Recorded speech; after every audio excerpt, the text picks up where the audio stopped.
Salam sejahtera bagi kita semua, Bapak Ibu serta saudara-saudara. Marilah kita kembali merendahkan hati untuk merenungkan firman Tuhan. Mari kita berdoa. Terima kasih Tuhan untuk hari-hari yang Kau berikan bagi kami. Engkau berikan kesempatan kami untuk melakukan segala tugas. Dan kami percaya hari ini Engkau akan hadir menolong kami dalam setiap langkah kami. Dalam nama Tuhan Yesus kami berdoa. Amin. Saudara-saudara yang kekasih di dalam Yesus Kristus, firman Tuhan untuk hari ini Kamis 4 Agustus 2022 tertulis di dalam kitab Hesekiel 36 ayat 29.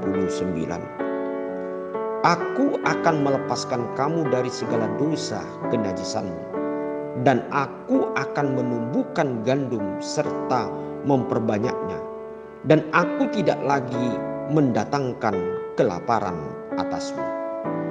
Saudara-saudara kekasih, ayat ini merupakan suatu janji Tuhan kepada bangsa pilihannya, bangsa Israel, di mana Nabi Yesekiel mengatakan ini kepada bangsa ini, terutama di dalam kehidupan mereka yang sedang menghadapi yaitu pergumulan berat oleh karena pembuangan atau penjajahan dari bangsa lain terhadap bangsa ini. Kita mengetahui bahwasan bangsa ini pernah menjauh dari Tuhan, tidak melakukan apa yang dikehendaki Tuhan. Bahkan mereka menyembah kekuatan-kekuatan dunia ini atau juga Baal, sehingga mereka masuk ke dalam satu ranah atau situasi yang membuat mereka menderita dan terjajah. Namun saudara-saudara yang kekasih, di tengah-tengah kesulitan pergumulan ini, Allah tidak tinggal diam. Allah tidak melepaskan begitu saja. Allah tidak hanya menghukum bangsa ini, tetapi Allah memberikan kesempatan bagi bangsa ini untuk kembali kepada Tuhan dan taat dan melakukan apa yang dikehendaki Tuhan. Dan untuk itulah Allah mengatakan, aku akan melepaskan kamu dari segala dosa kenajisanmu, dan aku akan menumbuhkan gandum serta memperbanyaknya, dan aku tidak lagi mendatangkan kelaparan atasmu. Inilah janji yang akan diberikan Allah kepada bangsa ini. Dan ini nyata ketika bangsa itu dibebaskan oleh Allah melalui bangsa yang melepaskan dari jajahan, yaitu dari bangsa Babil. Mereka kembali ke Yerusalem, ke tanah mereka, dan Allah menjanjikan bahwa mereka tidak akan mengalami yang disebut dengan kelaparan.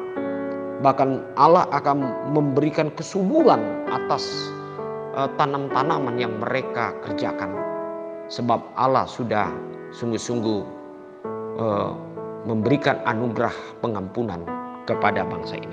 Nah, saudara-saudara yang kekasih, inilah kasih Allah kepada hidup kita. Ketika kita bertobat, ketika kita mau memperbarui diri dan kita mau kembali ke jalan Tuhan, maka Allah setia dan adil dan Dia akan memberkati kita.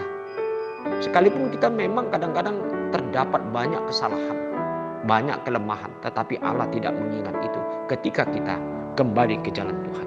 Marilah saudara-saudara yang kekasih, kita kembali ke jalan Tuhan, merenungkan hidup kita. Sejauh mana ketaatan kita kepada Tuhan. Sejauh mana kita sudah melakukan apa yang dikehendaki Tuhan, atau kita berbuat untuk Tuhan. Nah, kalau kita sudah melihat ini, maka kita akan melihat bagaimana kasih Tuhan dalam hidup kita. Jadikanlah hidup kita tetap hidup di dalam Tuhan, supaya berkat Tuhan selalu nyata, dan berkat Tuhan selalu memperbaiki segala pekerjaan kita, segala apa yang sudah kita lakukan. Seperti dikata firman Tuhan, bahwasan aku akan melepaskan kamu dari segala dosa kenajisanmu. Aku akan menumbuhkan gandum dan tidak lagi mendatangkan kelaparan. Tentu ini adalah berkat yang akan Tuhan berikan. Mari kita sambut berkat Tuhan ini ketika kita selalu kembali ke jalan Tuhan dan mengandalkan Tuhan. Amin. Mari kita berdoa. Terima kasih Tuhan Yesus bahwa Engkau selalu berbuat kasih bagi kami, sekalipun kami selalu jauh dari Engkau. Tetapi Engkau menginginkan pertobatan, menginginkan kehidupan baru bagi kami, supaya kami semakin lebih baik hidup kami dan diberkati. Berkati kami ya Tuhan selalu, dan biarlah Engkau selalu mengarahkan hidup kami melalui Roh Kudus supaya kami selalu taat di dalam Engkau. Terima kasih Tuhan untuk anugerah-Mu di dalam Yesus Kristus. Di dalam nama-Mu kami berdoa. Amin.